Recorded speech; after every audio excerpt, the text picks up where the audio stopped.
আসসালামু আলাইকুম এভরিওয়ান। বহুরূপী ভালোবাসা গল্পের 13 নম্বর পার্ট। তো চলো বেশি কথা না কইয়া গল্প শুরু করা যাক। সকালে ঘুম ভাঙলো ফোনের রিংটোনের আওয়াজে। ফোনটা হাতে নিয়ে দেখি এটা তো আননোন একটা নাম্বার, আর এটা রবিনের দেওয়া ফোন। ও বলেছিল এই ফোনে নাকি রিমি ম্যাডাম ওর সাথে যোগাযোগ করবে। আমি সকাল সকাল কাপা কাপা হাতে ফোনটা রিসিভ করে বললাম হ্যালো। ওপাশ থেকে রিমি ম্যাডাম বলল, আরে রবিন, তুমি এখন কোথায়? তোমার তো কোনো খোঁজ খবরই নাই। আমি বললাম ম্যাডাম, আমি তো মাত্র ঘুম থেকে উঠলাম, কেন কোনো দরকার আছে নাকি? রিমি ম্যাডাম বলল, ওয়েট ওয়েট, তোমার কণ্ঠ এমন লাগছে কেন? আমি বললাম আসলে ম্যাডাম, আপনি তো বলছেন সবকিছু যেন রিফাতের মতো নকল করতে হবে, এজন্য আমি হুবহু সবকিছু ওর মতোই করার চেষ্টা করছি। রিমি ম্যাডাম বলল, সে তো বুঝলাম, কিন্তু আমি তোমাকে কি বলছিলাম ওর বাসায় থাকতে? তোমাকে আমি বলছি কি আর তুমি করো কি? আমি বললাম কি করব আপনি বলেন ম্যাডাম, আমাকে ওরা জোর করে আটকে রাখছে। ওরা বলছে আজকে নাকি আমাকে এখানে থাকতে হবে, এর জন্য ম্যাডাম। রিমি ম্যাডাম বলল, দেখো আমি কোনো বিপদে পড়তে চাই না, তুমি তাড়াতাড়ি রেডি হয়ে চলে এসো। দেখো আমি তোমাকে একটা ঠিকানা মেসেজ করে দিচ্ছি, ওখানে চলে আসো। এই বলে রিমি ম্যাডাম ফোনটা কেটে দিল। আমি মনে মনে বললাম, আরে মেয়েরা এতটা বোকা হয়। তবে যা হয়েছে বেশ ভালোই হয়েছে। রিমি ম্যাডাম এখন আমাকে আর চিনতে পারবে না। উনি সব সময় আমাকে এখন রবিন মনে করবে, আর আমি বর্তমানে এখন সুযোগে সদ্ব্যবহার করব। কি আনন্দ আকাশে বাতাসে। আমি তাড়াতাড়ি বিছানা থেকে উঠে রেডি হয়ে গেলাম। আমাকে এখনই বাসা থেকে বের হতে হবে, নইলে রিমি ম্যাডাম আবার আমাকে সন্দেহ করবে। রেডি হয়ে রুম থেকে বের হতেই আম্মু বলল, এত সকাল সকাল কোথায় যাস?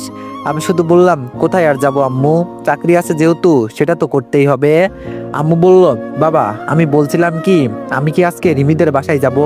অনেকদিন হলো ওদের বাসায় যাওয়া হয় না। আমি বললাম, দেখো আম্মু, এমনি আমি অনেক টেনশনে আছি, তুমি কি আমাকে আরো টেনশন দিতে চাও? প্লিজ আম্মু, এত বউ বউ করো না, নইলে আমাকে তুমি হারিয়ে ফেলবে। এই পর্যন্ত বললাম, শুধু মনে থাকে জানো। আমি আম্মুকে আর কিছু না বলে বাসা থেকে বের হয়ে রিমি ম্যাডামের বলা জায়গায় চলে গেলাম। রিমি ম্যাডাম আমাকে তো একটা বাসার ঠিকানা দিয়েছে, তাছাড়া উনি এখানে আবার কি করেন? নাকি আমাকে উল্টাপাল্টা কোনো ঠিকানা দিয়েছে? কি জানি বাবা, আমার তো মাথায় কাজ করছে না। আমি দরজার সামনে গিয়ে কলিং বেল দিতেই রিমি ম্যাডাম এসে দরজা খুলে দিল। তবে আজকে আমি রিমি ম্যাডামকে এক অন্য রূপে দেখলাম। ওনার শরীরে একদম পাতলা একটা গেঞ্জি, যার কারণে ওনাকে বাইরে থেকে দেখে একটু হট লাগছে। আমি ওনাকে দেখেই মাথা নিচু করে দিলাম। আজকে আমার জায়গায় যদি রবিন থাকতো তাহলে কি হতো?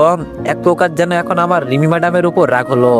উনি বাইরের মানুষের সামনে কেন এইসব পড়বেন? আর তাছাড়া আমি এখন এইসব চিন্তা করছি কেন?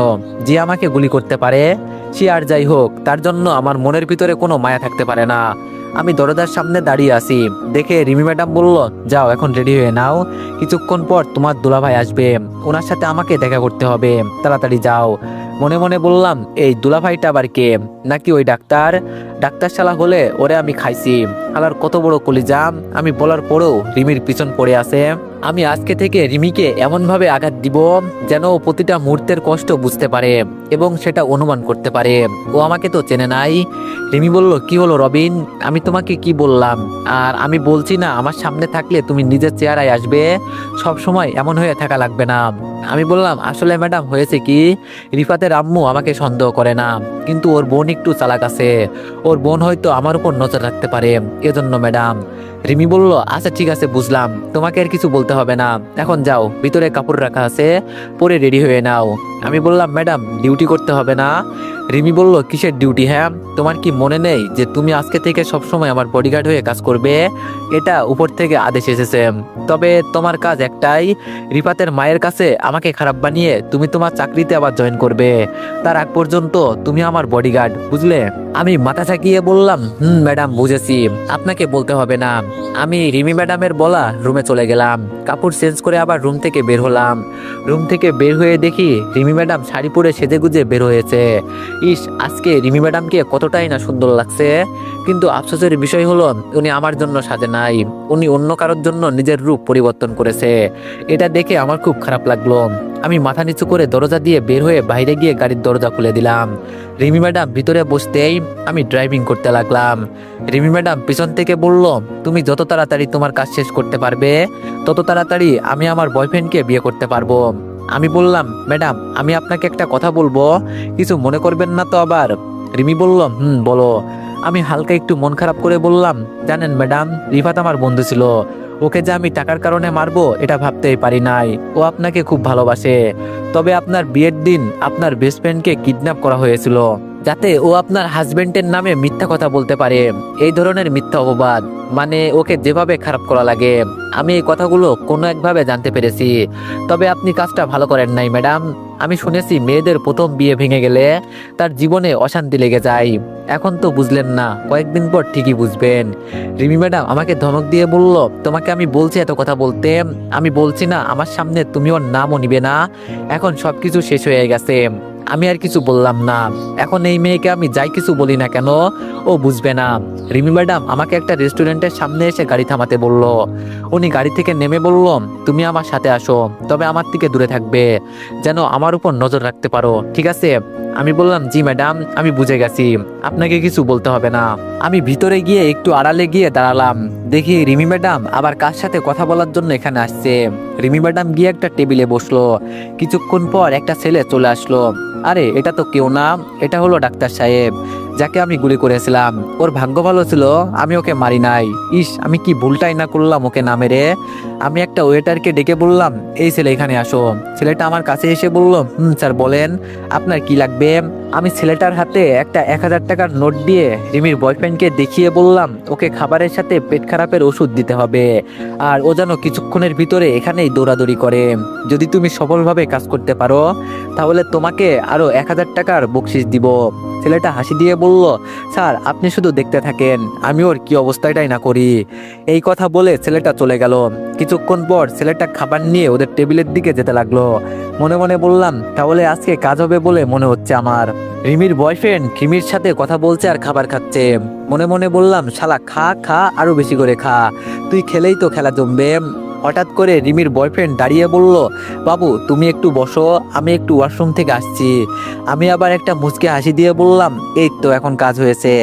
আমি আবার ছেলেটাকে ডাক দিয়ে বললাম, তুমি গিয়ে ওয়াশরুমের সামনে দাঁড়িয়ে থাকো, যদিও ভিতরে যেতে চাই তাহলে বলবে 5000 টাকা লাগবে, আর ওর এখন খুব চাপ পেয়েছে, এজন্য উপায় না পেয়ে তোমাকে টাকা দিয়ে দিবে। ছেলেটা আমাকে ধন্যবাদ জানিয়ে বলল, স্যার আপনার মাথায় এত বুদ্ধি। ছেলেটা এবার আমার সামনে থেকে চলে গেল। আমি দূরে দাঁড়িয়ে আছি দেখে রিমি ম্যাডাম ডাক দিয়ে বলল, রবিন এখানে আসো তো। আমি রিমি ম্যাডামের সামনে গিয়ে বললাম, ম্যাডাম বলেন। রিমি ম্যাডাম বলল, তুমি তো ওকে আরো আগে দেখেছো, বলো তো ওর সাথে আমাকে কেমন মানাবে? আমি রিমি ম্যাডামের কথা শুনে শুধু বললাম, থাক ম্যাডাম বাদ দেন, আমি কিছু বললে আপনি মন খারাপ করবেন। রিমি ম্যাডাম বলল, আরে না বলো তুমি। আমি বললাম, আপনাকে আমি আর কি বলবো, আমার এখন নিজেকে নিজে গুলি করতে ইচ্ছে করছে। টাকার কাছে আমি আমার বন্ধুত্ব বিক্রি করে দিলাম, কিভাবে পারলাম আমি? আমার আম্মুকে আমি বলতে শুনেছি, কোনো মেয়ে যদি তার স্বামী রেখে বাইরে কারোর সাথে রং তামাশা করে তাহলে ওই মেয়েটা ভালো না, ওই মেয়েটা বাজারের নষ্ট মেয়ের থেকেও আরো জঘন্য। আমি আপনাকে এই কথাটা বলতে চাইনি, আপনি একজন মেজর, চাইলেই আমার চাকরি খেয়ে ফেলতে পারেন, কিন্তু আমি নিজ হাতে আমার বন্ধুকে মেরেছি, আমি তো একজন অপরাধী। রিমি বলল, তোমার এত বড় সাহস আমার মুখের ওপর? রিমি ম্যাডাম যে আর কিছু বলবে তার আগে ম্যাডামের বয়ফ্রেন্ড এসে বলল, রিমি চলো তো এখন বাসায় যেতে হবে, বাসায় একটা দরকারি কাজ পড়ে গেছে, না গেলে এখন আর হবে না। রিমি ম্যাডাম বলল, আমরা তো মাত্র আসছি, কিন্তু এখন আবার যেতে হবে, এটা আবার কেমন কথা বললে তুমি? হঠাৎ করে আবার রিমির বয়ফ্রেন্ড পেটে হাত দিয়ে বলল, আচ্ছা তুমি আর একটু বসো, আমি আসছি। আমি ছেলেটাকে ইশারা করে বললাম, ওকে এখন ভিতরে যেতে দিবে না, এখানেই প্যান্ট নষ্ট করে দিক। ছেলেটা আমার কথা মতো তাই করলো। অবশেষে কোনো উপায় না পেয়ে রিমির বয়ফ্রেন্ড প্যান্ট নষ্ট করে দিল। রেস্টুরেন্টের সবাই ওর দিকে তাকিয়ে আছে, অনেকেই তো বমি করে দিল। মনে মনে বললাম, আমি আরেকটা সুযোগ হাতে পেলাম, রিমিকে এখন কিছু বলতে পারবো। আমি এবার বলা শুরু করলাম, সিসি এই ছেলের জন্য নাকি আমি আমার বন্ধুকে মেরে ফেললাম? ওর তো দেখি কোনো মান সম্মান নাই, আমাকে তাড়াতাড়ি এখান থেকে যেতে হবে। ম্যাডাম আপনি সবকিছু পরিষ্কার করে আসেন, ও তো আপনার বয়ফ্রেন্ড। আমি এই কথা বলেই রেস্টুরেন্ট থেকে বের হয়ে গেলাম। আমার পিছন পিছনে রিমিও চলে আসলো। রিমি ম্যাডাম গাড়িতে উঠেই বলল, তাড়াতাড়ি এখন এখান থেকে বাসায় চলো। আমি বললাম, কেন ম্যাডাম, আপনার বয়ফ্রেন্ড তো আপনার জন্য অপেক্ষা করছে। রিমি ম্যাডাম আমাকে জোরে ধমক দিয়ে বলল, তোমাকে যেটা করতে বলছি সেটা করো রবিন, এত কথা বলো কেন? আমি আর কিছু বললাম না, সরাসরি গাড়ি নিয়ে বাসার সামনে চলে গেলাম। গাড়ি থেকে নেমে রিমি ম্যাডামের পিছন পিছন বাসার ভিতরে চলে গেলাম। তবে ভিতরে গিয়ে যেন বড় ধরনের একটা শক খেলাম। ভিতরে গিয়ে দেখি রিমি ম্যাডামের আম্মু এসেছেন, তিনি সোফায় বসে বসে টিভি দেখছেন। আমাদের দেখে উনি টিভি বন্ধ করে দিল। রিমি ম্যাডাম উনি ওনার আম্মুকে দেখে বলল, আরে আম্মু তুমি কখন আসছো? এই কথা বলে রিমি ম্যাডাম গিয়ে উনি ওনার আম্মুকে জড়িয়ে ধরলো। আর রিমি ম্যাডামের আম্মু তখন রিমিকে ছাড়িয়ে ঠাস ঠাস করে দুইটা চড় দিয়ে বলল, তুই আমার মেয়ে, আর আমি কি তোর মনের খবর জানি না? আমি তোরে পেটে রাখছি, আর আমার সাথেই তুই চালাকি করলি। তোর কি একটু হাত কাঁপে নাই তোর হাজবেন্ডকে তুই নিজে হাতে গুলি করে মারতে? সিসি, তোরে আমার নিজের মেয়ে বলতেও ঘৃণা করছে। তুই জানিস রিফাত নিজের জীবন ঝুঁকি নিয়ে আমাদের বাঁচিয়েছে, আর তুই ওকে নিরিবিলি জায়গায় নিয়ে গিয়ে মেরে ফেললি। আজকে থেকে তুই আমার মেয়ে না। যে নিজের স্বামীকে মারতে পারে সে কোন দিন নিজের মাকে মেরে ফেলবে এর কোনো গ্যারান্টি আছে? তোর চাকরির জন্য এত দিমাগ না, আমি তোর বিরুদ্ধে সাক্ষী দিব। তুই যে তোর হাজবেন্ডকে মারলি এটা আমি নিজে বলবো, তখন আমিও দেখতে চাই তোর চাকরি কি করে থাকে। আজকে থেকে তুই আমাকে কোনোদিন মা বলে ডাকবি না, মনে থাকে জানো। এই কথা বলে রিমির আম্মু যখন বের হয়ে যাবে তখন রিমির আম্মু আমার কাছে দাঁড়িয়ে আস্তে করে বলল, তোমার বান্ধবী রিয়া আমাকে সবকিছু বলেছে, তোমার এতে অবাক হওয়ার কোনো কারণ নেই। আমি চাই তুমি ওকে আবার ফিরিয়ে নাও, তবে আমি তোমাকে জোর করব না। যদি তোমার মন চাই তবেই নিয়ে যাবে, নইলে নাই। তুমি আমাদের জন্য অনেক করেছো, আর না। এই কথা বলে আন্টি দরজা দিয়ে বের হয়ে গেল। আমি এখন বুঝেছি রিমির আম্মু এইসব কথা কিভাবে জানতে পারলো। সবকিছু তাহলে ওই রিয়াই বলে দিয়েছে। রিমির আম্মু চলে যাওয়ার পরেই রিমি ধপ করে ফ্লোরের উপর বসে গেল। মনে মনে বললাম, তাহলে আমার শাশুড়ি মা ভালো একটা কাজ করেছে। যাক, এখন তাহলে রিমি ম্যাডাম একটু হলেও বুঝতে পারবে। আমি শুধু রিমি ম্যাডামের দিকে তাকিয়ে বললাম, জানেন তো একটা কথা আছে ম্যাডাম, লোভে পাপ পাপে মৃত্যু। এই আমাকে দেখেন, আমি একটা ভালো বন্ধু হারিয়ে এখন বুঝতে পারছি। জানেন ম্যাডাম, থাকতে কেউ মূল্য দেয় না, যখন হারিয়ে যায় তখন ঠিকই বুঝতে পারে। ওই কথাই আছে না ম্যাডাম, ভাবিয়া করিও কাজ, করিয়া ভাবিও না। রিমি ম্যাডাম এবার জন্য অল্প অল্প করে কান্না করতে লাগলো। তবে একটা জিনিস আমার কাছে এখনো আছে, সেটা হলো রিমি ম্যাডামের আর আমার ছোটবেলার একটা ছবি। এগুলো আমি খুব যত্ন করে রেখে দিয়েছি। আমি ওই ছবিগুলো বের করে রিমি ম্যাডামের হাতে দিয়ে বললাম, এগুলো আমি রিফাতের রুম থেকে পেয়েছি, ও তো আর বেঁচে নেই, এজন্য ভাবলাম এগুলো আপনার কাছেই থাকা ভালো। রিমি ম্যাডাম পিকগুলোর দিকে তাকিয়ে কান্না করতে লাগলো। মনে মনে বললাম, এখন কান্না করলে কি হবে? তুই কি ভাবছোস আমি তোরে ফিরিয়ে নিব? কখনো না। দরকার পড়লে আমি আরেকটা বিয়ে করব, তারপরও তোরে ফিরিয়ে নিব না। হঠাৎ করে রিমি ম্যাডাম দাঁড়িয়ে চোখের পানি মুছে আমাকে উদ্দেশ্য করে বলল, রবিন, রিফাত যে মারা গেছে ওর লাশ কি পাওয়া গেছে? আমি বললাম, না ম্যাডাম, আমরা তো ওর কোনো লাশ খুঁজে পাই নাই। রিমি ম্যাডাম আমার কথা শুনে আবার বলল, তাহলে হতেও তো পারে ও কোনোভাবে বেঁচে গেছে, ওকে আমার আবার ফিরিয়ে নিতে হবে। আমি বললাম, আপনার মাথা খারাপ হয়েছে ম্যাডাম, আমি গুনে গুনে অনেকগুলো গুলি করেছি, আর আমি যদি মিথ্যা না হই তাহলে ওর লাশটাও হয়তো কুমিরে খেয়ে ফেলেছে। আপনি এখন ওকে খুঁজছেন কেন? ও তো মারা গেছে। রিমি ম্যাডাম আমার কলার ধরে বলল, তোমাকে কে বলেছে ওকে মারতে? আমি বলছে দেখেই কি তুমি ওকে গুলি করবে? আমাকে তুমি আটকাতে পারলে না। আমি একটা খারাপ মেয়ে হলাম কি করে? আমি আমার ছোটবেলার ভালোবাসাকে খুন করে ফেলেছি, ওকে একটাবার আমি সুযোগ দিলাম না। ও আমার জন্য কত কিছু করেছে, আর আমি আজকে আমার আম্মু আমাকে এইসব কথাগুলো বলছে আর কান্না করছে। আমি শুধু দাঁড়িয়ে দাঁড়িয়ে বলছি, এখন আর কান্না করলে কি হবে? আমি তো মরেই গেছি। তবে কি আমি তোরে কখনো ফিরিয়ে নিব? কখনো না, তুই বললেও নিব না। হঠাৎ করে দরজা দিয়ে রিমির বয়ফ্রেন্ড ভিতরে প্রবেশ করলো। রিমি ওর বয়ফ্রেন্ডকে দেখে চোখের পানি মুছে দাঁড়িয়ে বলল, কি ব্যাপার, অসময়ে তুমি এখানে? রিমির বয়ফ্রেন্ড হাসতে হাসতে বলল, কেন, আমার এখানে আসা বারণ আছে বুঝি? আমার সবচেয়ে বড় ভুল কি ছিল জানো? তোমার উপর দয়া করা। আমি তোমাকে সত্যি অনেকটাই ভালোবাসতাম, কিন্তু তুমি আমার সাথে বেইমানি করলে। আমাকে রেস্টুরেন্টে মিথ্যা কথা বলে নিয়ে গেলে, আবার আমার খাবারের মাঝে পেট খারাপের ওষুধ মিলিয়ে দিলে। তোমার কারণে আমি পুরো রেস্টুরেন্টের মানুষের সামনে অপমানিত হয়েছি। অনেক হয়েছে আর না, এখন আমার পালা। এখন দেখো আমি তোর কি অবস্থা করি। কিরে তোরা কই, ভিতরে আয়। রিমির বয়ফ্রেন্ড এই কথা বলতে আরো 3টা ছেলে ভিতরে প্রবেশ করলো। রিমি ওদের দেখে এবার একটু ঘাবড়ে গিয়ে বলল, এই তুমি কি করতে চাইছো বলো তো? তোমার কি মাথা খারাপ হয়ে গেছে? আমি তোমার খাবারের সাথে কি মিশিয়ে দিয়েছি? এইসব তুমি কি উল্টাপাল্টা কথা বলছো? রিমির বয়ফ্রেন্ড হাসতে হাসতে বলল, চেয়েছিলাম তোরে বিয়ে করব, কিন্তু আমি একজন ডাক্তার, আবার তুই বিবাহিতা। যে নিজের স্বামীকে আমার জন্য খুন করতে পারে সে আমাকে মারবে না এর কোনো গ্যারান্টি আছে কি? তোর পিছনে আমি অনেক টাকা খরচ করেছি, আজকে আমি সেগুলোর হিসাব নিব, এবং আমার সব বন্ধুরা তোর সাথে মজা করবে, আর আমি দাঁড়িয়ে দাঁড়িয়ে দেখব। রিমি এবার একটু পিছিয়ে বলল, না না, তুমি এসব করতে পারো না, আমাকে প্লিজ তুমি ছেড়ে দাও। রিমির বয়ফ্রেন্ড হঠাৎ আমার দিকে তাকিয়ে বলল, কিরে নকল শালা, তুই এখানে কি করিস? তাড়াতাড়ি এখান থেকে চলে যা। রিমি ম্যাডাম আমার দিকে কান্নার দৃষ্টিতে তাকিয়ে বলল, প্লিজ রবিন, তুমি আমাকে একা ফেলে যেও না। ওরা আমার সাথে। রিমির বয়ফ্রেন্ড আমার দিকে তাকিয়ে বলল, শুনলাম তুই টাকার জন্য সবকিছু করিস, তুই এখন এখান থেকে চলে যা, বিনিময়ে তোর যত টাকা লাগে আমি দিব। আর এই মেয়ে কতটা নষ্ট হয়ে গেছে তুই তো ভালো করেই জানিস। নিজের স্বামী রেখে কেউ তার বয়ফ্রেন্ডকে নিয়ে ঘোরে, আবার আমার কথায় ওকে মেরেও ফেলেছে। এখন তুই বোঝ ও কতটা নষ্ট একটা মেয়ে। আমি রিমি ম্যাডামের দিকে তাকিয়ে বললাম, আপনার সাথে এমন হওয়াটাই উচিত। আপনি খুব খারাপ ম্যাডাম, এত দেমাগ ভালো না। আর আমি তো টাকার জন্য সবকিছু করতে পারি, এজন্য আপনাকে এখানে ফেলেও চলে যেতে পারবো। গেলাম আমি ম্যাডাম। দরজার কাছ পর্যন্ত যেতেই রিমির বয়ফ্রেন্ড গিয়েই রিমির গালে ঠাস করে একটা চড় দিয়ে বলল, এখন তোর কোন নাগরকে বলবি রে তোরে বাঁচাতে? এখন ডাক শুনি কে তোরে বাঁচাই, আমিও দেখতে চাই। আমি পকেট থেকে পিস্তল বের করে সরাসরি রিমির বয়ফ্রেন্ডের পায়ে গুলি করে দিলাম। আর তিনটা ছেলে তো আমার হাতে পিস্তল দেখে চুপচাপ ফ্লোরে বসে পড়লো। এবার আমি রিমির বয়ফ্রেন্ডকে উদ্দেশ্য করে বললাম, কি মনে হয় তোর? আমি কি আসলেই নকল রিফাত? তোর কি মনে হয় একটা মেয়ে আমাকে মারতে পারবে? কখনো না, আমি নকল রিফাত না, বরং আমি আসল হয়ে নকল সেজেছি। তুই যা ইচ্ছা তাই কর, তাতে আমার কোনো সমস্যা নেই। তবে এই মেয়েটা সত্যি একটা নষ্টা, ও আমার বউ হবার যোগ্যতা রাখে না। কিন্তু ওর সাথে আমার এখনো ডিভোর্স হয় নাই, এজন্য ওর গায়ে হাত দেওয়ার আগে আমাকে একবার বলবি না? রিমির বয়ফ্রেন্ড আমার কথা শুনে আমার দিকে রেগে তাকিয়ে বলল, শালা তোরে তো। আমি সরাসরি ওর বুকের মাঝে গুলি করে দিলাম। আর ছেলেগুলোর উদ্দেশ্য করে বললাম, যদি বাঁচতে চাস তাহলে এখান থেকে দৌড়ে পালিয়ে যা, তোদের আমি কিছু করব না। আমার কথা শুনে ছেলেগুলো দৌড়ে দরজা দিয়ে পালিয়ে চলে গেল। রিমির বয়ফ্রেন্ডের লাশটা নিচে পড়ে আছে। রিমি যেন অবাক দৃষ্টিতে আমার দিকে তাকিয়ে আছে। আরো ধীরে ধীরে বলেই ফেললো, তুমি কি সত্যি আসল রিফাত? আমার তো বিশ্বাসই হচ্ছে না। আমি একটা মুচকি হাসি দিয়ে বললাম, আমি আসল নাকি নকল তোর সেটা জেনে লাভ কি? আর তোরে যদি আমি আমার বাসার আশেপাশে দেখি তাহলে তোরে আমি জ্যান্ত কবর দিয়ে দিব। তোর পিছনে অনেক ঘুরেছি আর না, এখন আমি একেবারে হাঁপিয়ে গেছি।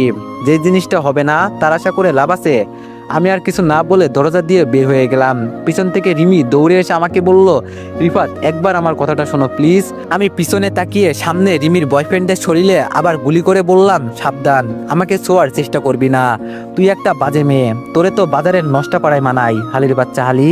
এই কথা বলে আমি আবার এক সেকেন্ডও এখানে দাঁড়ালাম না, সাথে সাথে বাসা থেকে বের হয়ে রাস্তা ধরে হাঁটতে লাগলাম। একটা রিক্সা নিয়ে বাসার দিকে যেতে লাগলাম। বাসায় যেতে যেতেই অনেকটাই সময় চলে গেল। বাসার সামনে গিয়ে দরজা খুলে ভিতরে গিয়ে দেখি আপু সোফায় বসে আছে, আর আপুর পাশে তানিয়া এবং ওর বান্ধবী ঋতু আছে।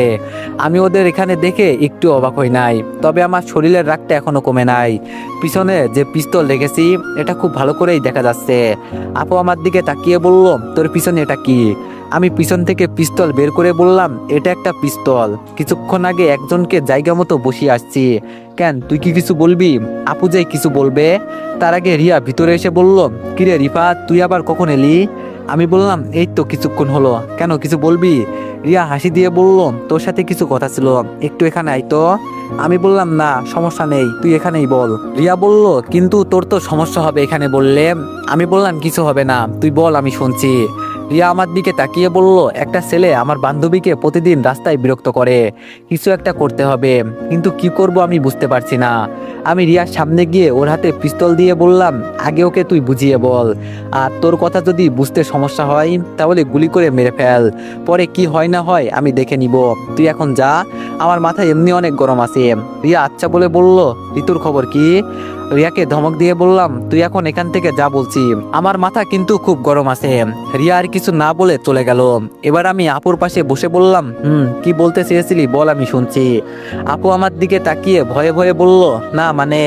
আমি এবার হাসি দিয়ে বললাম, এতদিন পর দেখলাম আমার বড় বোন আমাকে ভয় পেয়ে মানে করছে। আপু এবার চোখ লাল করে বলল, রিফাত ভালো হবে না কিন্তু বলে দিলাম।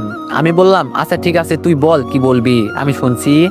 আপু বলল, দেখ রিফাত, আমি বলতে চেয়েছি তুই এখন আবার ঋতুকে বিয়ে কর। রিমি তোর সাথে বেইমানি করেছে, ও আর ফিরে আসবে না। আমি তোর ভালোর জন্য এই কথা বলছি, তুই প্লিজ রাজি হয়ে যা।